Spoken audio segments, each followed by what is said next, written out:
Hey there, everybody. It's your girl Barbie J here with the recap and review of Tyler Perry's comedy drama, The Oval, Season 5, Episode 18, Adjust and Adapt. And before we get started with this recap review, I just want to thank all my subscribers. Thank all my subscribers and all the commenters who keep my channels going and growing. I really appreciate you all. And if I haven't said it to you lately, like on my lives, because I always say it on my lives, I just want to say it again. Thank you. I love you. And we are going to do us a cruise. So let's not forget, we're going to try to do a cruise maybe in October where we can all maybe meet up from our different states and locations or whatever and have a ball and meet each other in person. Anyhow, now let's get on with this recap. It starts off with Eli in the Oval, and Max is telling him that nothing was on the little camera. He's lying to him, of course, that nothing's there. Eli seems relieved. Max is asking him, is everything okay? Because you seem a little nervous about it. And he said, oh no, I'm just thinking about all the stuff that's going on. It's real crazy. He said, is Hunter back, or better yet? And he said, I don't know. You want me to check on him? And he said, could you do that? And then he said, or do you want me to just ask the first lady? So they said they'll ask the first lady. So Max went, he's going to ask the first lady. They have no idea that she's in the bunker. Then it switched over to Donald, and Alan's coming in there asking him if he's feeling better or not. And he's like, yeah, he's feeling much better. And he's like, okay, good. And then he asks where Kyle was. He don't know where Kyle is. And then he calls Kyle, and Kyle's like, I had to run an errand. He said, oh, really? That's where you been? Because Kyle been missing. And see, that's what I told y'all last week. Kyle going to end up getting Dale killed, or shot at again by Donald. Kyle is being real messy. So Donald doesn't believe that he was running the errand and wants to know about it. In the meantime, Alan goes back into his office and he gets a call from Dale, who's saying, I need to talk to you. He said, what is it? Tell me. Well, Kyle came by here again. He's old, so that's where he was. So what did he want? I need to talk to you. He said, okay, well, tell me. He said, I can't talk to you now because you're there. He said, then why did you call me? You knew I was here. He told me, I'll talk to you tonight. So he's like, you know what? Fine. We'll talk tonight. Then it switches over to the jail cell where dumb Kareem and Alonzo, they gonna pull the body close to see if they could check. I didn't see blood last week, y'all. I did not see that blood running out. So she's definitely not faking it. I thought she was faking it because I didn't see the blood, but I saw it today. And they're pulling the body, and then they pushing it back. And of course, Donald goes down there to see, talking about what happened. They're like, we don't know. She ran into the wall and fell.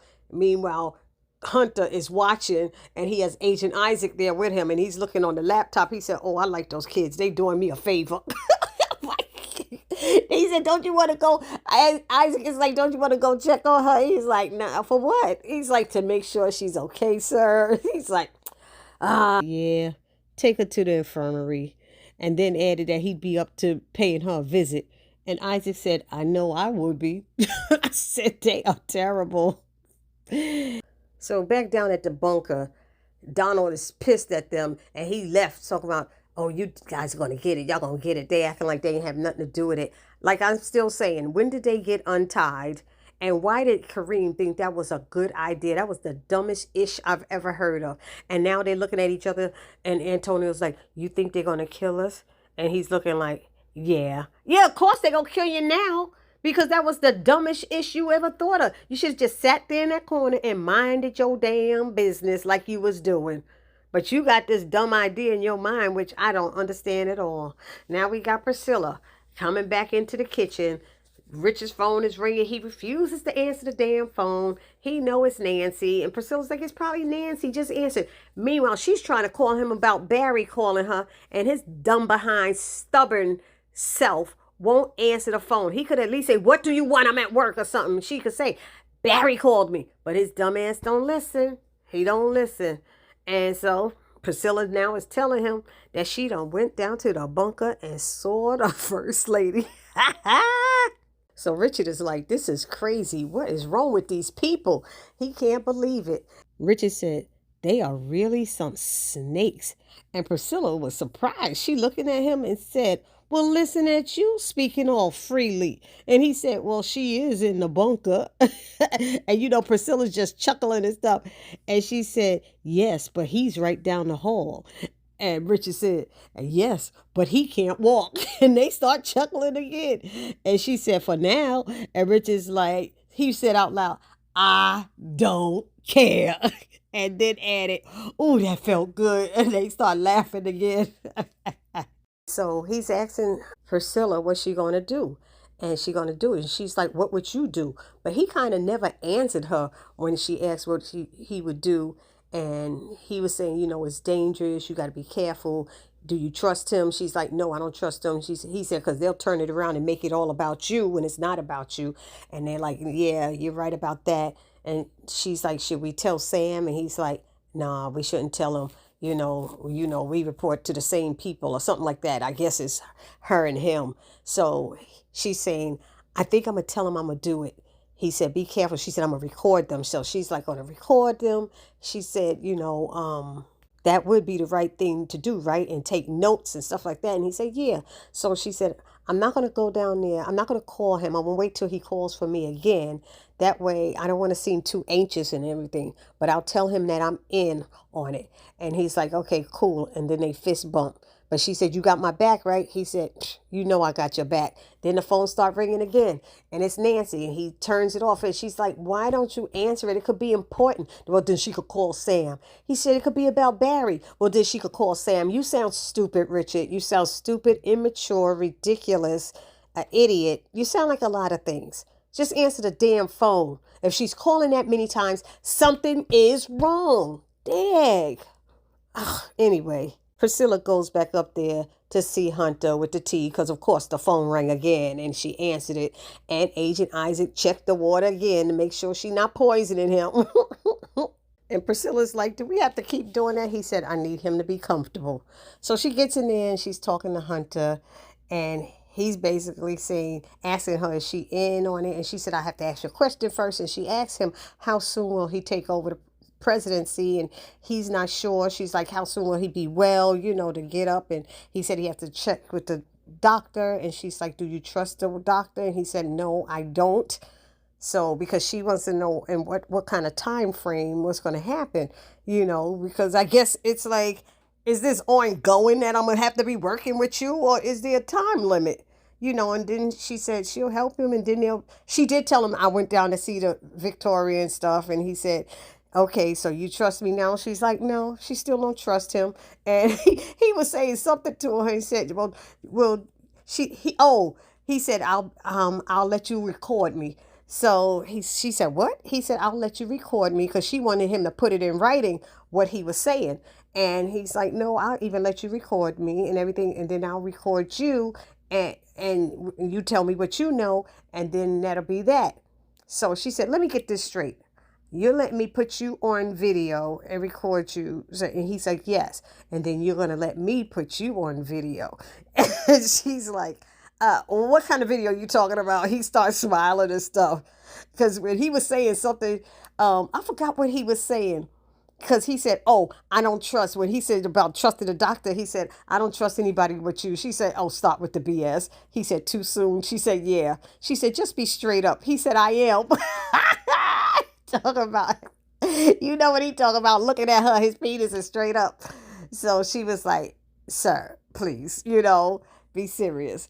And so now he talked about recording her, and she was like, not even. He said, I feel like you're getting a little turned on. She said, no. He said, maybe you hate me a little less. She said, no, the same. I said, damn, Priscilla be so straight and be laughing at her.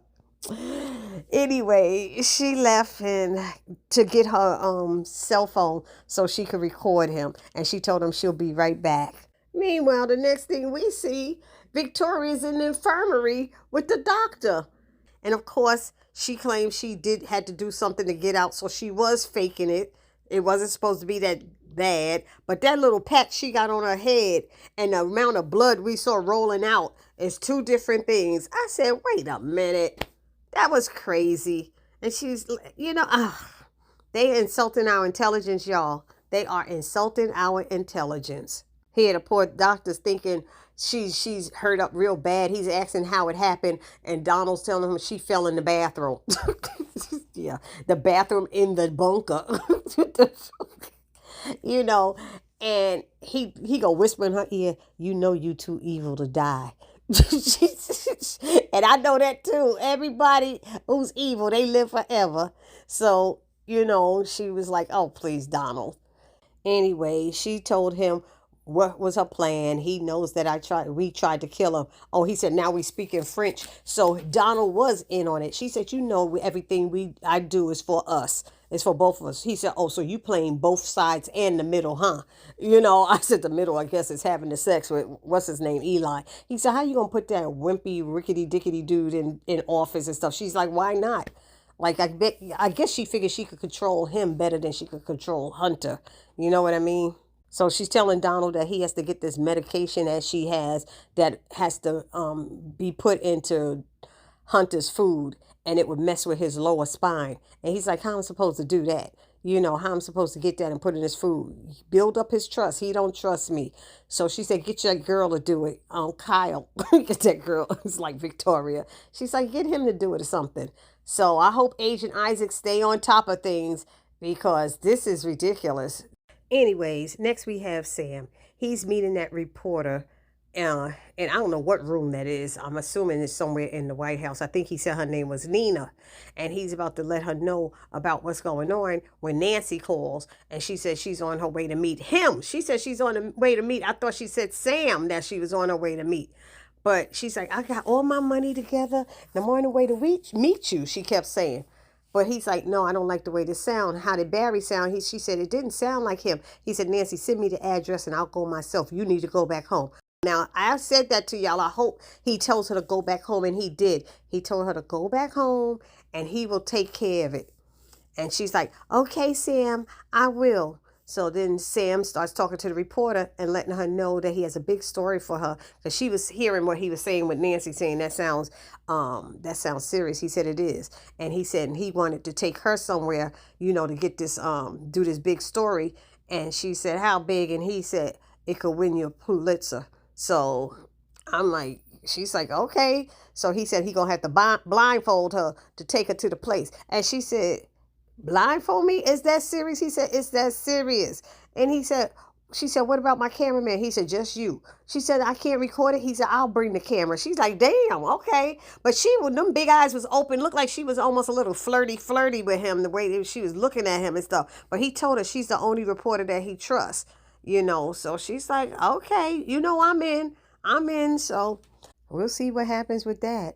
But in the meantime, we have Bobby going to the address that Simone gave him, and those two FBI agents show up, and Simone gets out of the trunk. They go into a room. They start discussing whatever's going on, and he's like, do they know what he did or what happened or whatever? And she's like, what? He's like, tell him. And I was like, what's he talking about? Next thing she said, Eli's having an affair with the first lady, which that throws a wrench in the deal. That makes it a little more touchy, because they were trying to get they were going to take Hunter down, Victoria down, and Eli, since he's in on it. But then they as Bobby said, that it's going to take you down too. You're going to be in it too. She said, but I didn't have nothing to do with it. He said, but it's not going to look that way. And they're like, the people are going to see, the public's going to think one thing, and the FBI agent's like, well, what if we could prove it and stuff? It doesn't matter if you can prove it. It's still going to be hard to do,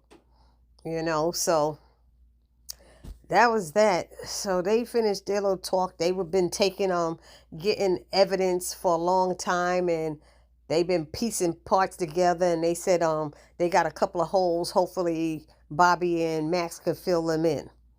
And that's it. So Bobby was like, we've been in here a while. We're going to have to go. So they all agreed, and they left. Back at the White House, we got Kyle being an a-hole. I can't stand Kyle, y'all. I'm sorry. But he's calling Dale, telling him, I'm going to put you on three-way call. And he got the pimp on the other line, talking about he's going to kill him when he see him. And who's this on the phone? And Kyle won't tell him. And Kyle's like, you want his name? You want his address? And he's like, yeah. And he was like, when you gonna give it to me? He said, who is this? Don't worry about it. He said, what's in it for me? You know, Kyle's asking, I want money. He said, I could get you some money. I could get you. He said, why is he so interested into you? Why you need him so bad? He said, I hate when my biatches run away. And then he was making me some good money. And he got Dale on there listening to it, you know, and Dale got so upset that he hung up, you know. But the guy was telling Kyle, when he see both of them, he was going to kill him too. He said, oh, I look forward to that. I want to see you do it or something like that. So meanwhile, when Dale hangs up, I don't know if it disconnected the whole call, and Kyle called him back and said, why did you hang up? He said, I get it, fine. And he said, no, I'm going to send you a picture of him. He said, I don't want to see him. And he sends him a picture of his parents. Remember, somebody said at the beginning that Dale's parents had been killed and he didn't know it. Dale did not know his parents were dead. And so they're saying that the pimp, Kyle told him the pimp killed his parents because they were looking for him. Now, meanwhile, his parents disowned him. That's why he ran away from home. And you would think that the pimp knew that. So why kill the parents if the parents don't know where he's at? He left home. So anyway, you know, Dale felt really bad. Like, that's my parents. And Kyle's like, oh, please, you didn't love them people. They didn't hated you because you were gay. He's like, they were my parents. Okay?